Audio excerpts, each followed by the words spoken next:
US moving to protect their puppet BBM, says China is trying to destabilize him through Duterte.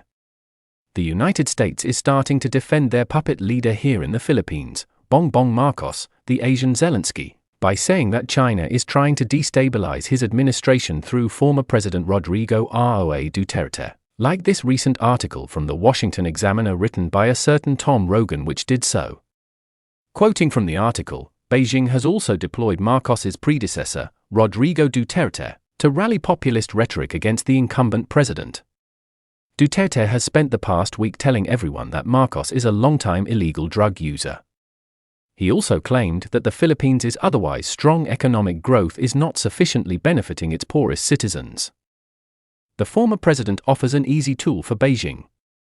After all, if Marcos's presidency is a thorn in Beijing's side, Duterte was its submissive political prostitute. In return for its patronage, Duterte essentially ceded foreign policy control to Beijing.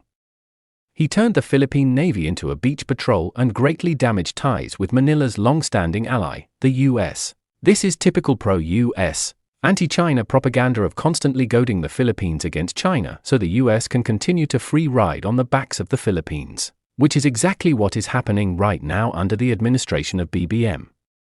It is with propaganda like this that the US was able to obtain 9 military bases here in the Philippines basically for free, while they give billions of dollars on other countries per year where they don't have as many bases. Like Egypt or Israel.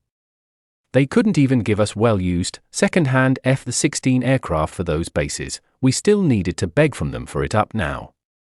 In contrast, China gave FPRRD 2 brand new and modern bridges, and is giving us one more now.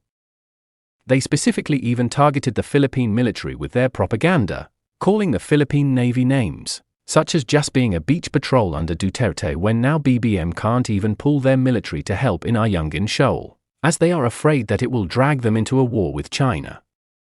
Such hypocrisy and propaganda. As long as the Philippines allows itself to be constantly fooled and goaded by the propaganda of the US, it will continue to be undeveloped as it had been under US influence for so many decades. And now it has the added threat of being the US proxy battleground against their enemies, much like Ukraine was under Volodymyr Zelensky. The comparison between Zelensky and BBM is very appropriate. Not only are they suspected to be both cocaine addicts, but they are also now puppets of the US who are willing to sacrifice their country in war for the sake of serving the interests of the US.